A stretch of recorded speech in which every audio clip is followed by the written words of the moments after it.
Bienvenido a este bosque sagrado. Un espacio sobre la sabiduría primordial. Un espacio donde descubrir los misterios de la literatura, el arte y la filosofía tradicional.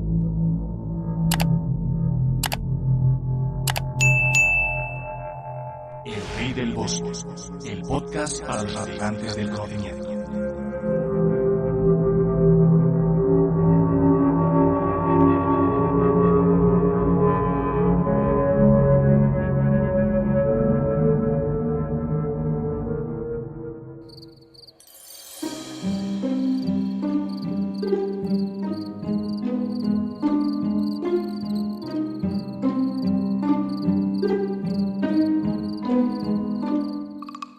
Sé bienvenido de nuevo, extranjero, a este claro donde el viento sigue recorriendo los senderos del bosque y las viejas ramas parecen guardar las confesiones que nadie se atrevió a pronunciar en vida. Hay libros que nacen de la imaginación y otros que parecen escritos con la propia sangre de quien los firma.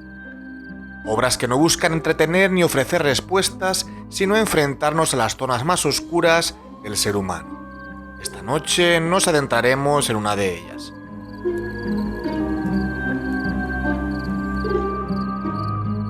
Publicada en 1948, pocas semanas antes de la muerte de Osamu Dazai, Indigno de ser humano ocupa un lugar único dentro de la literatura japonesa.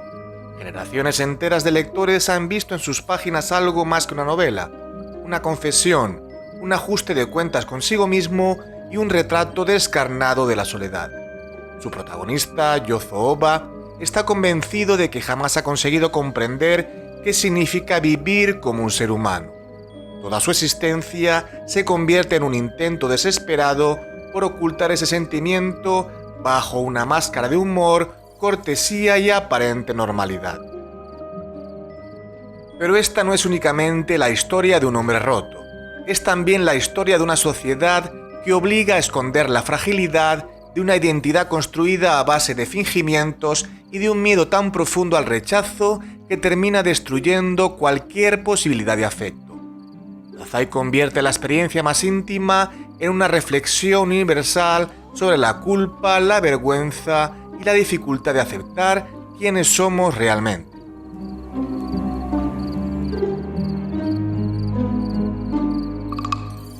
Para acompañarnos en este recorrido, he preparado una copa de Sugaru Wine, elaborado en la prefectura de Aomori, la tierra donde nació el autor.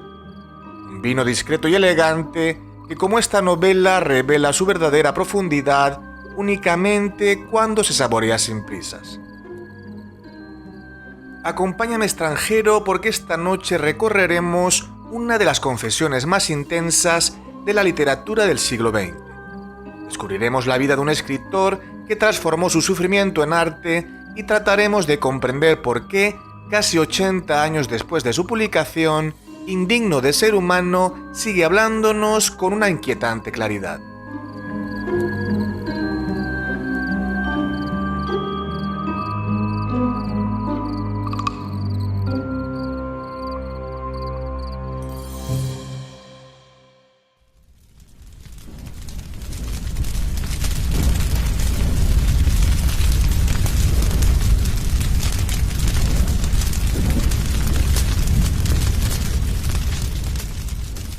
El Rey del Bosque, una mirada a la cultura con mayúsculas.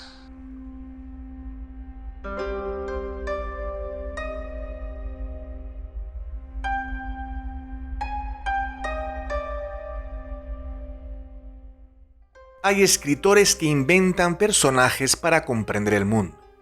Osamu Dazai hizo justamente lo contrario. Convirtió el mundo en un espejo para tratar de comprenderse a sí mismo. Toda su obra parece atravesada por la misma pregunta, formulada una y otra vez desde distintos ángulos. ¿Qué ocurre cuando alguien es incapaz de sentirse parte de la humanidad? Nacido en 1909 en Kanagi, al norte de Japón, pertenecía a una acomodada familia de terratenientes. Sin embargo, la seguridad material nunca logró compensar una infancia marcada por la distancia afectiva. Criado en gran medida por sirvientes y familiares, creció con la sensación de ocupar un lugar que nunca terminaba de pertenecerle. Aquella impresión de extrañeza acabaría convirtiéndose en el eje de toda su literatura. Su juventud fue una sucesión de contradicciones. Se acercó al marxismo, abandonó los estudios universitarios, frecuentó los ambientes bohemios de Tokio y comenzó una lucha cada vez más intensa contra el alcohol y la morfina. También conoció el fracaso sentimental, la culpa y varios intentos de suicidio que terminarían confundiendo casi de manera inevitable su biografía con la ficción que escribía.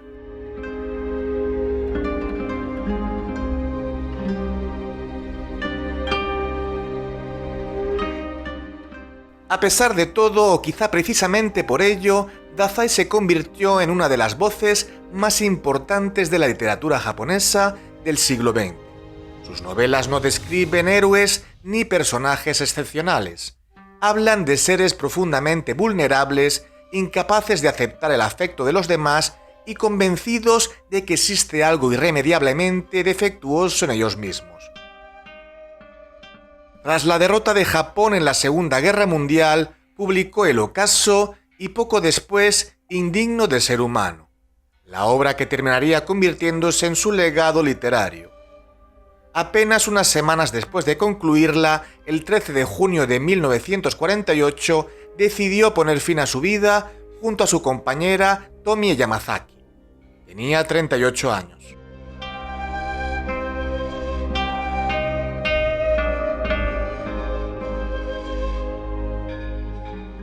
Desde entonces, una misma pregunta acompaña a todos los lectores de esta novela. ¿Estamos leyendo la historia de Yozo Oba o la confesión que Osamu Dazai nunca llegó a escribir con su propio nombre?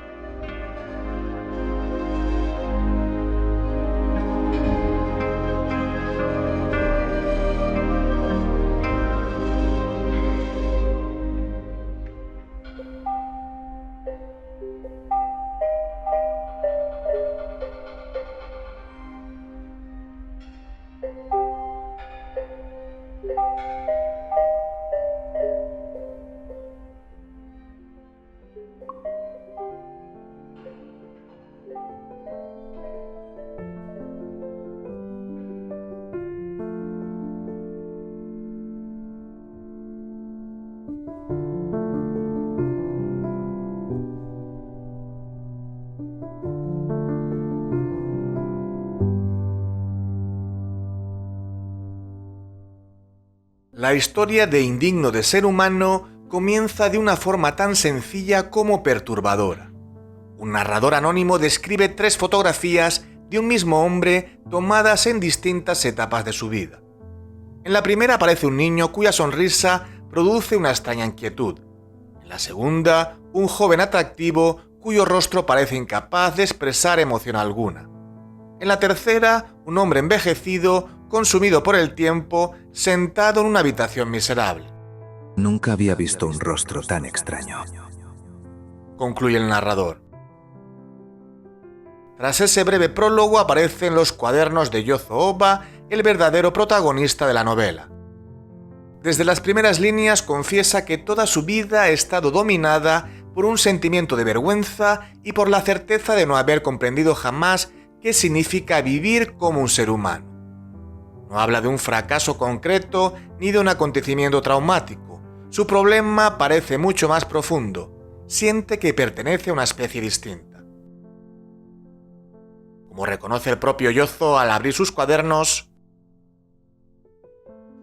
mi vida ha estado llena de vergüenza.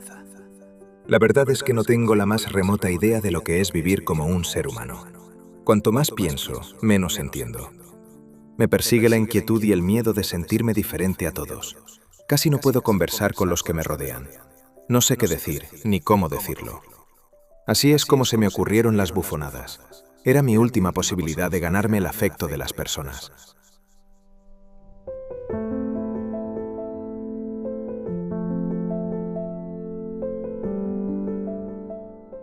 Mientras otros niños aceptan el mundo con naturalidad, Yozo observa las costumbres cotidianas como si fueran rituales incomprensibles.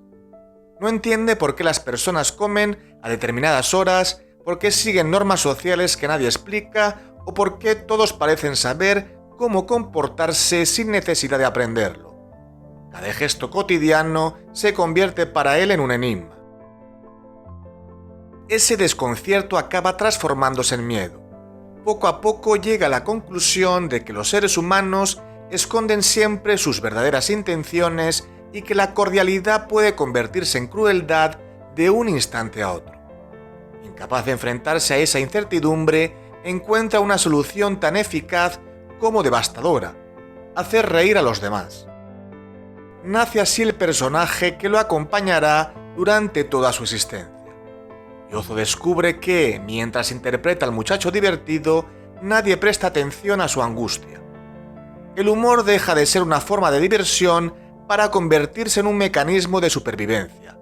La máscara funciona tan bien que ni siquiera quienes conviven con él sospechan el miedo que oculta tras cada broma. Yazai plantea aquí una idea que recorrerá toda la novela. Muchas personas no utilizan las máscaras para engañar a los demás, sino para protegerse de ellos. Y cuanto más perfecta llega a ser esa representación, más difícil resulta recordar quién se es realmente.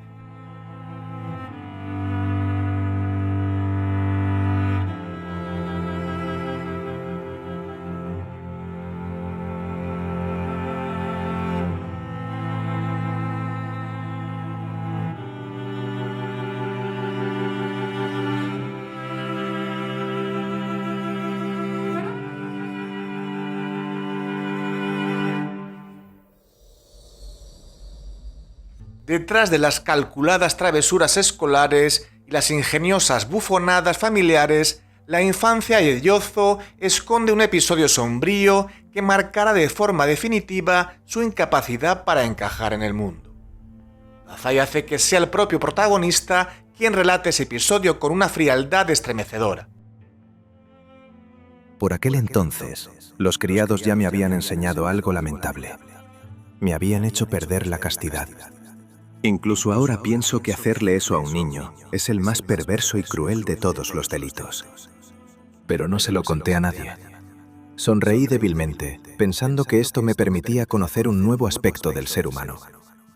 Si hubiera tenido la costumbre de contar las cosas tal como eran, quizás me hubiese atrevido a acusarles ante mis padres. Pero lo cierto es que no los comprendía. No podía esperar que nadie me ayudara.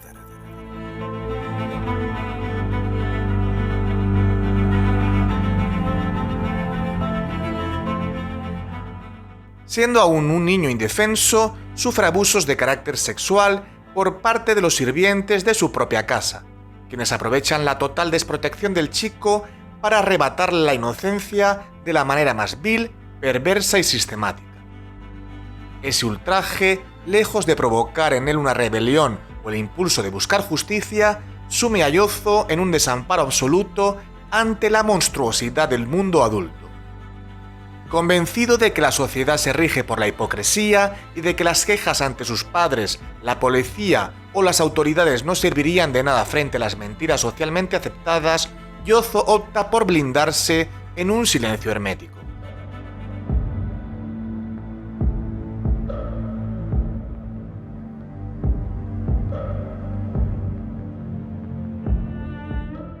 Comprende con una lucidez prematura y trágica que la palabra de un niño no tiene valor frente al engranaje de las convenciones humanas. No denuncia a sus agresores, en su lugar, esboza una débil sonrisa de resignación y asimila el trauma como una macabra lección sobre la verdadera naturaleza de la humanidad. Al cerrarse para siempre la posibilidad de confiar en el prójimo, la máscara del bufón deja de ser un juego y se vuelve una armadura rígida, vital para sobrevivir a la hostilidad de su entorno.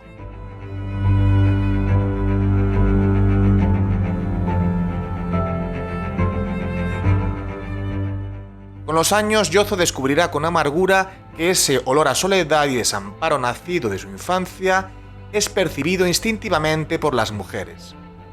Lejos de protegerlo, este halo de vulnerabilidad se convierte en un imán trágico que las atrae hacia él, abriendo la puerta a que sigan utilizándolo y explotando su incapacidad para decir no.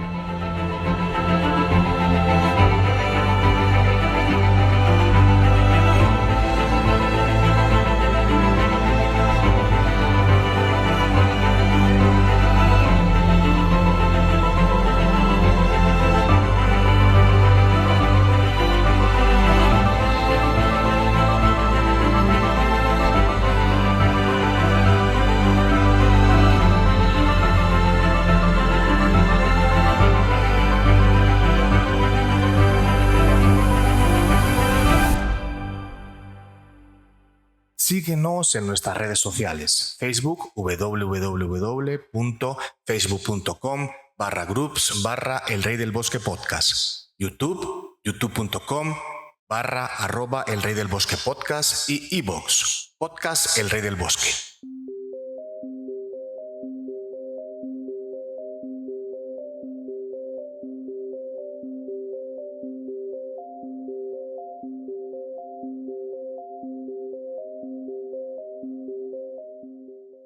Al terminar la escuela secundaria, Yozo abandona el norte de Japón para instalarse en Tokio. Oficialmente viaja para continuar sus estudios universitarios y prepararse para una carrera respetable, tal como desea su padre. Sin embargo, desde el primer momento queda claro que ese futuro nunca llegará a cumplirse. Las aulas dejan de interesarle y la ciudad termina convirtiéndose en el escenario de una lenta deriva hacia la autodestrucción. Durante esta etapa conoce a Masao Horiki, un artista de mayor edad que pronto ejercerá una influencia decisiva sobre él. Extrovertido, impulsivo y completamente entregado a la vida nocturna, Horiki representa todo aquello que Yozo nunca ha sabido ser.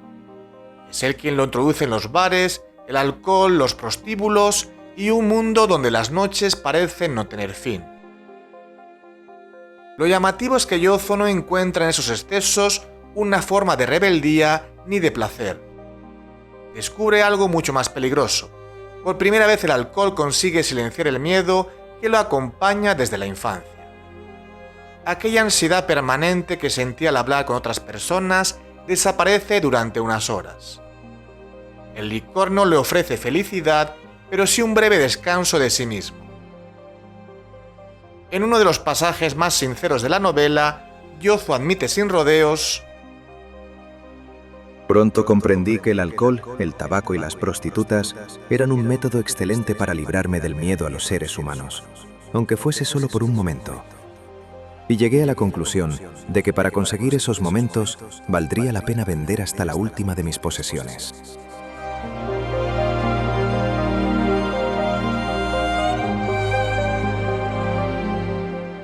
La relación con Horiki también pone de manifiesto otra de las grandes contradicciones de la novela.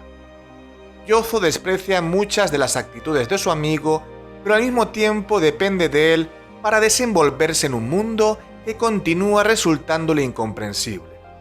La amistad nace más de la necesidad que de la admiración, y esa dependencia irá arrastrándolo cada vez más lejos de cualquier posibilidad de estabilidad. En esos mismos años despierta su interés por la pintura.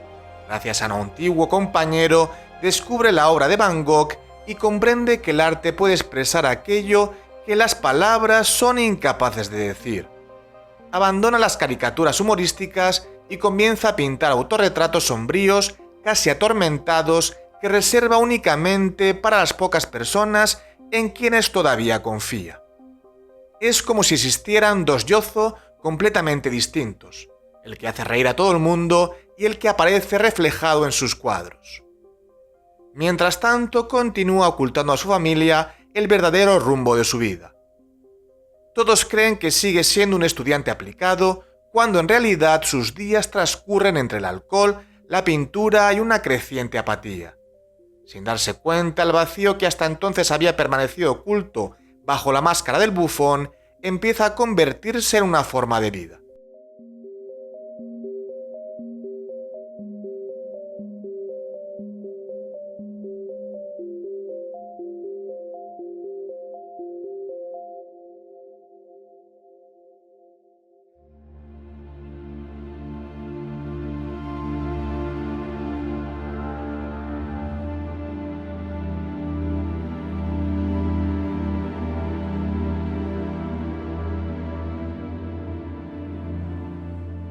La vida de Yozo da un giro inesperado cuando conoce a Tsuneko, una joven camarera cuya desesperanza parece reflejar la suya propia. Entre ellos no surge un amor apasionado, sino el reconocimiento silencioso de dos personas convencidas de que no encuentran un lugar en el mundo. Unidos por ese sentimiento, toman una decisión extrema: poner fin a sus vidas juntos. El desenlace queda resumido por el propio protagonista con una sobriedad devastadora. Esa noche nos lanzamos al mar en Kamakura. Tsuneko se desató la faja del kimono, diciendo que la había tomado prestada de una compañera de trabajo, y la dejó doblada sobre una roca. Yo me saqué el abrigo y lo coloqué en el mismo lugar. Entonces entramos al agua. Ella murió, y yo fracasé en el intento.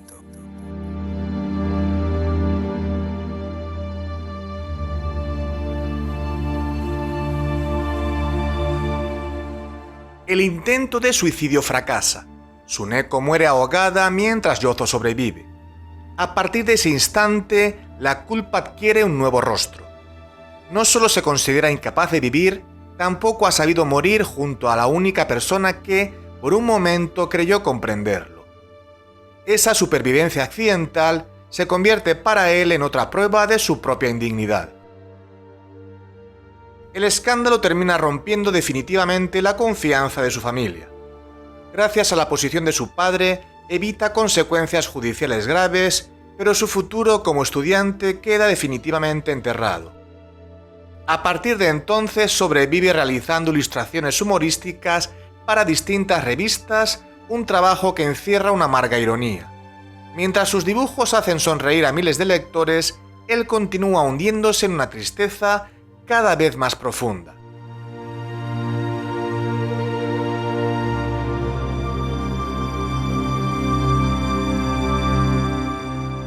Durante ese periodo conoce a Shizuko, una mujer separada con una hija pequeña. Por primera vez la novela deja entrever la posibilidad de una existencia tranquila.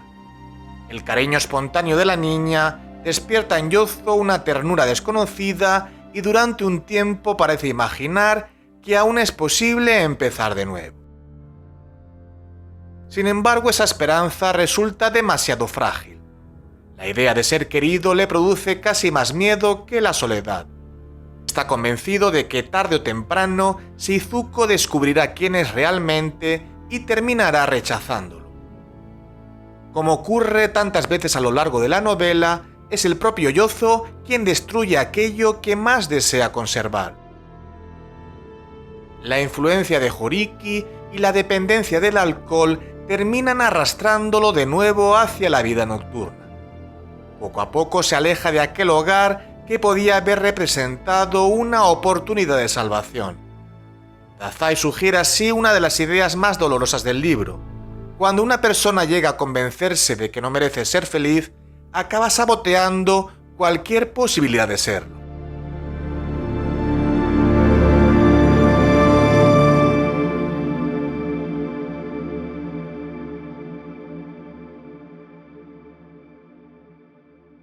El rey del bosque, literatura, arte y filosofía tradicional.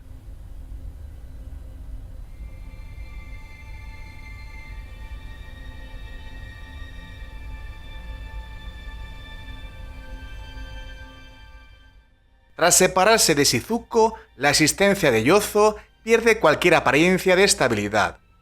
Sobrevive gracias a pequeños trabajos como ilustrador y a la ayuda ocasional de quienes todavía no han renunciado a él. Sin embargo, el alcohol ha dejado de ser un simple alivio momentáneo. Ahora es una necesidad diaria, el único recurso que parece mantener a raya el miedo constante que siente hacia los demás.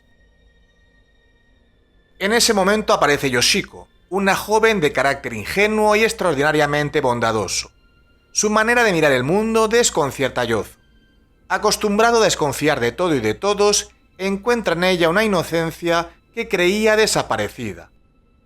Contra todo pronóstico, ambos terminan casándose y durante un breve tiempo parece que la vida le concede una última oportunidad.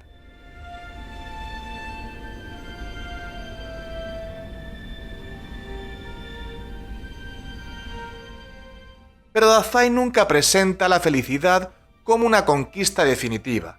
La paz de Yozo es demasiado frágil para resistir el peso de sus propios fantasmas. Continúa bebiendo, sigue frecuentando a Horiki y cada recaída erosiona un poco más la confianza que Yoshiko deposita en él. El golpe definitivo llega cuando un conocido abusa sexualmente de su esposa aprovechando su ausencia.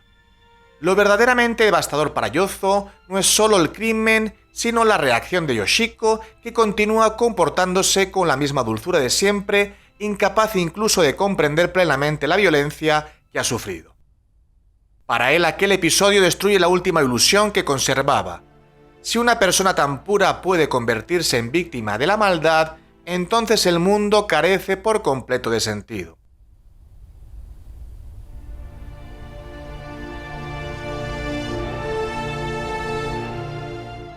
Desde ese instante la caída se acelera, la culpa vuelve a apoderarse de él y el alcohol deja paso también a la morfina. Su salud física y mental comienza a deteriorarse rápidamente. Cada día resulta más evidente que la verdadera prisión de Yozo no son las drogas, sino la imagen insoportablemente negativa que ha construido de sí mismo. Nada de lo que ocurre a su alrededor consigue modificar esa convicción. Llegados a este punto, su relación con los demás aparece descrita con una resignación absoluta. La forma de hablar del lenguado, mejor dicho, de todos los humanos, era tan complicada y confusa que no había forma de saber hacia dónde iban esos extraños vericuetos. Siempre me han desconcertado esas precauciones inútiles aunque estrictas, así como las incontables pequeñas maniobras implícitas. Harto de ellas, he optado por recurrir a mis bufonadas o inclinado la cabeza en silencio con la actitud del vencido.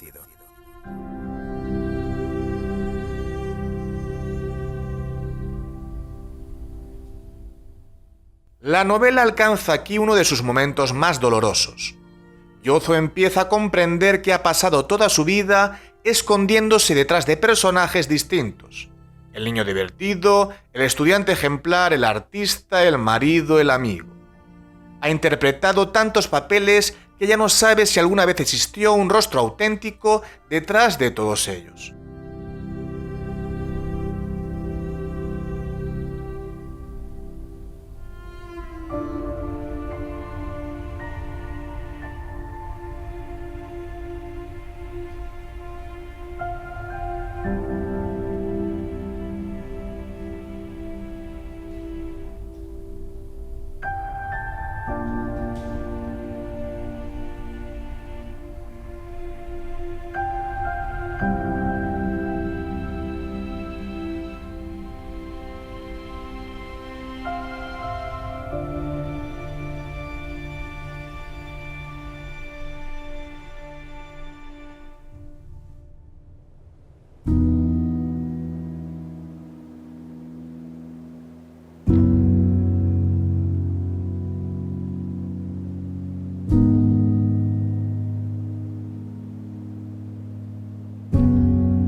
Detrás del tratamiento para abandonar la morfina, Yozo comprende que nada esencial ha cambiado. Su cuerpo puede recuperarse parcialmente, pero la idea que tiene de sí mismo permanece intacta. Ya no atribuye su desgracia al alcohol, a las drogas, a la infancia ni a las personas que han pasado por su vida. Llega a una conclusión mucho más terrible. El problema siempre ha estado dentro de él.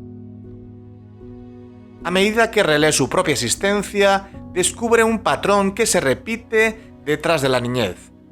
Nunca actuó con naturalidad. Fingió alegría cuando sentía miedo, entusiasmo cuando solo había vacío, seguridad cuando estaba dominado por la ansiedad.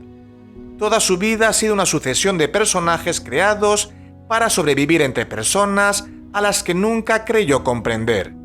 Si existe un auténtico Yozo, él mismo es incapaz de encontrarlo.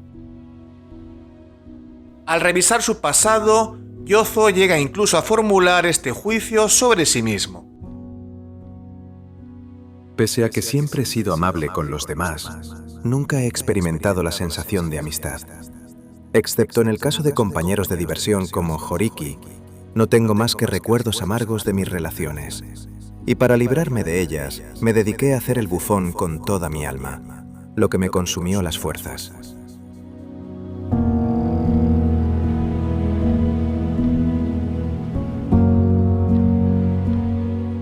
Es en este punto cuando el título de la novela adquiere todo su significado. Yozo no se considera un criminal ni un monstruo. Tampoco cree haber sido peor que los demás. Su condena es otra. Está convencido de no haber aprendido nunca a vivir como un ser humano. Mientras observa a quienes lo rodean desenvolverse con aparente normalidad, siente que él ha permanecido siempre al otro lado de un muro invisible. Sin embargo, cuando el lector parece haber aceptado definitivamente ese juicio despiadado, Yazai introduce un giro inesperado. Tras los 3 cuadernos, la narración recupera la voz del observador que aparecía al comienzo de la novela. Gracias a varias personas que conocieron a Yozo, descubrimos una imagen completamente distinta del protagonista. Quienes convivieron con él no recuerdan a un hombre perverso ni despreciable.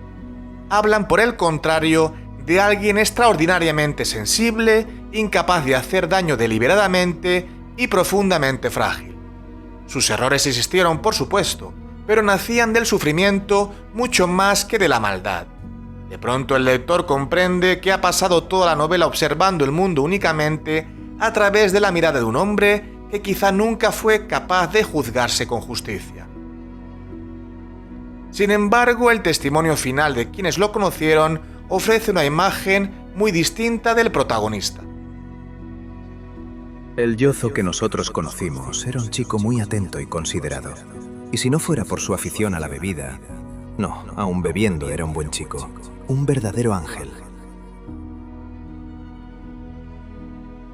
Esa ambigüedad constituye uno de los mayores logros de Dazai. Nunca revela cuál de las 2 versiones es la verdadera, la del propio Yozo, convencido de ser indigno de pertenecer a la humanidad, o la de quienes siguieron viendo en él a una persona digna de compasión. La respuesta queda suspendida en el silencio, obligándonos a preguntarnos hasta qué punto el sufrimiento puede deformar la imagen que construimos de nosotros mismos.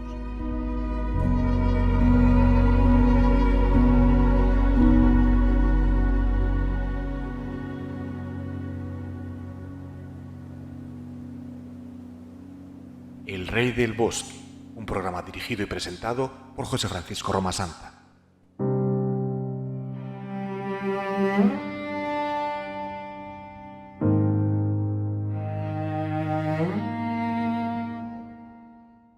Resulta tentador leer Indigno de ser humano como el testamento literario de Osamu Dazai.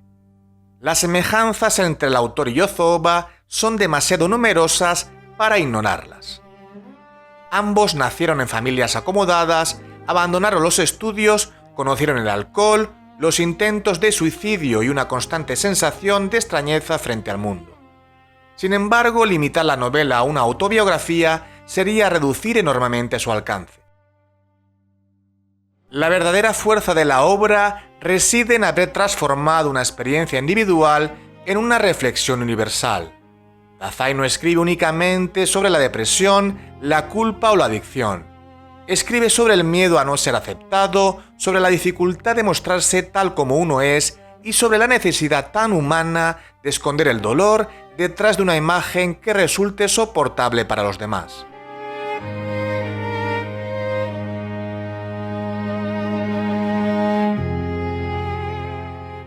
Por eso el personaje de Yozo continúa resultando tan cercano a lectores de épocas y culturas muy distintas. Su máscara adopta formas diferentes según el tiempo en que se lea. En el Japón de entreguerras era el bufón que hacía reír para ocultar su angustia.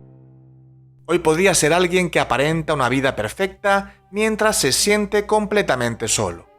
Cambia las circunstancias, pero no el mecanismo. Seguimos construyendo personajes para proteger aquello que más tememos mostrar. También por ello, la novela conserva una extraordinaria actualidad. En una sociedad que premia la apariencia de éxito y la seguridad permanente, Dazai nos recuerda que muchas personas libran sus batallas más difíciles lejos de cualquier mirada. No todos los sufrimientos dejan cicatrices visibles, ni toda sonrisa es necesariamente un signo de felicidad.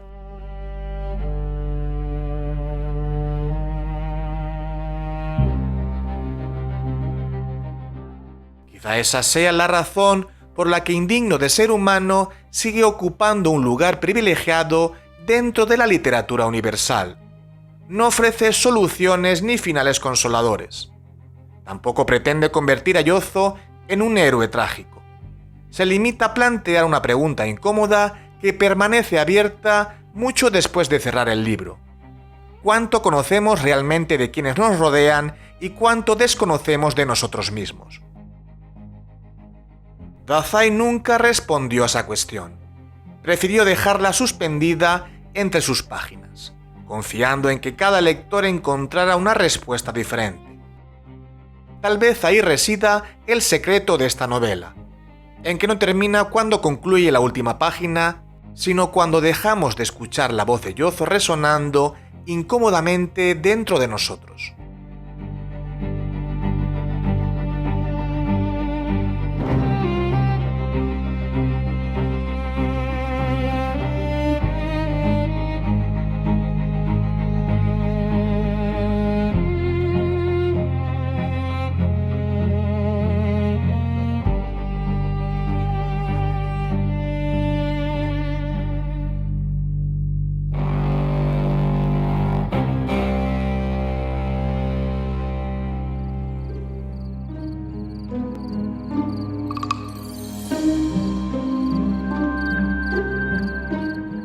Hemos llegado al final de nuestro recorrido extranjero.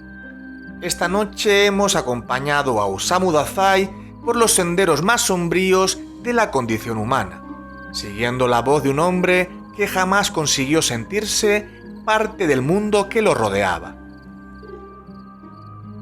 Indigno de Ser Humano no es una novela fácil, ni pretende serlo. Su grandeza reside precisamente en su honestidad. Dazai renuncia a cualquier artificio para explorar el miedo, la vergüenza y la soledad con una sinceridad que sigue resultando incómoda incluso décadas después de su publicación. Pocas obras han descrito con tanta precisión la distancia que puede existir entre la imagen que proyectamos y la persona que realmente somos.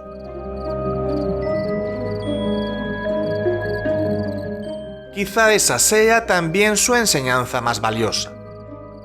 Nunca llegamos a conocer por completo el sufrimiento de quienes caminan a nuestro lado. Detrás de una sonrisa puede esconderse una lucha silenciosa y detrás de la aparente normalidad una profunda sensación de desarraigo. Dazai nos invita a mirar al ser humano con menos juicio y con más compasión.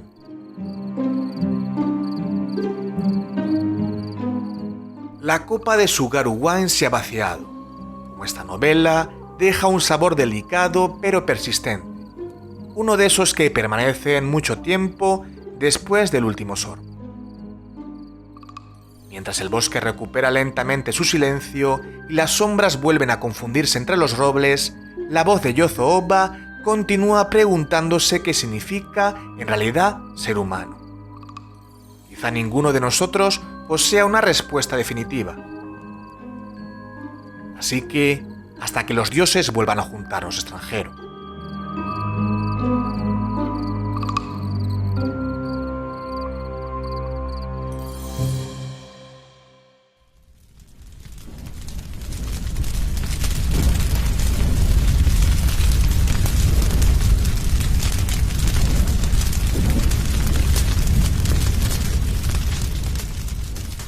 ¿Te gusta nuestro contenido?